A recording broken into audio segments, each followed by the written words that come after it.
हरे कृष्णा कृष्णा कृष्णा हरे हरे, हरे राम राम राम हरे हरे।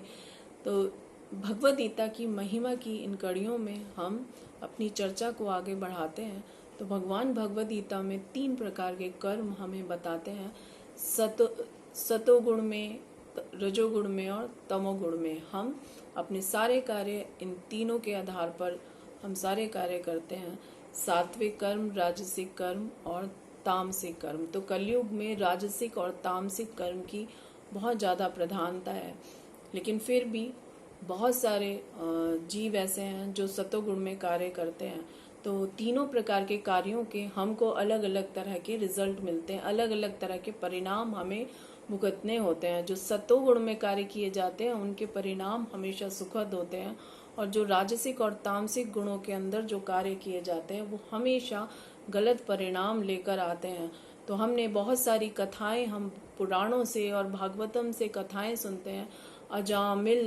अजामिल की कथा सबने सुनी है, किस तरह के कार्य उन्होंने किए और किस तरह का उनको परिणाम मिला। मिगरारी की कथा हम सभी जानते हैं। तो इसी तरह की एक कथा मैं आपके लिए और लेकर आई हूँ। जन स्थान नामक एक जगह थी, वहाँ पे जड़ नामक ब्राह्मण रहा करते थे, और वो ब्राह्मण हमेशा पाप कार्यों में लिप्त थे।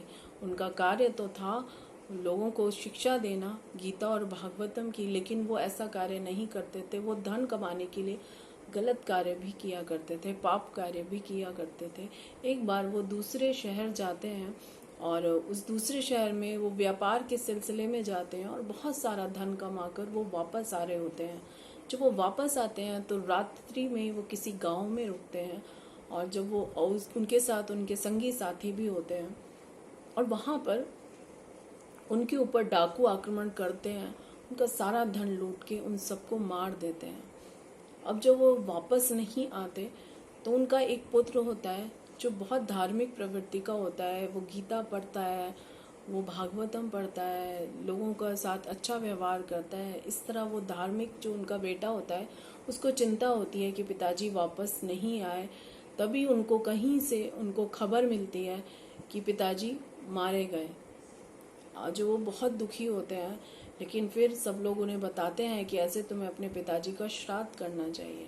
तो इसके लिए उनको सलाह दी जाती है वो गया जी में जाकर अपने पिता का श्राद्ध करें। तो इस तरह से वो अपने गांव से चलते हैं, गया जी के लिए रवाना होते हैं। रास्ते में एक गांव में वो रुकते हैं रात्रि में, और पेड़ के नीचे वो विश्राम कर रहे होते हैं रात्रि में। तो क्या होता है कि उनको कुछ आवाज़ें वहाँ पर आती हैं, और कुछ विचलित करने वाली आवाज़ें आती हैं, लेकिन वो अपना धार्मिक व्यक्ति थे, वहाँ पे वो गीता का पाठ करते हैं, और गीता के स्पेशली विशेष रूप से 3रे अध्याय का वो वहाँ पे पाठ कर रहे होते हैं।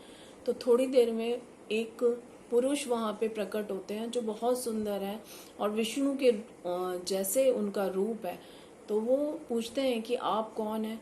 तो वो बताते हैं कि मैं तुम्हारा पिता था, और मेरे को इस तरह से डाकुओं ने मार दिया था, और मैं इस पेड़ पर भूत बन के विचर रहा था। लेकिन तुमने जो पाठ किया है, तुमने जो अभी 3रे अध्याय का पाठ किया, उससे मैं मुक्त हो गया और मेरे को अपना ये स्वरूप प्राप्त हुआ। और फिर वो कहते हैं कि और भी कुछ सगे संबंधी हैं तो जो यहाँ पर भूत बनकर घूम रहे हैं, तो उनके लिए भी पाठ करो।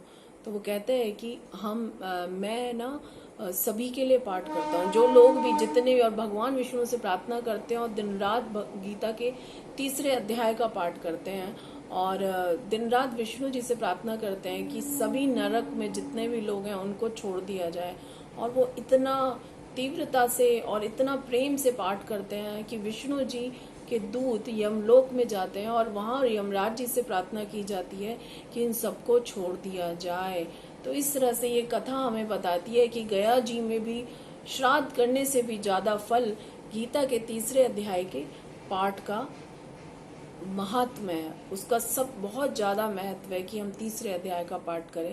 वैसे गीता के सभी अध्याय समान रूप से शक्तिशाली हैं, लेकिन ये महिमा अलग अलग अध्याय पे को पढ़ने की क्या क्या महिमा है, वो कथाओं के रूप में आपको हम सुना रहे हैं। हरे कृष्णा।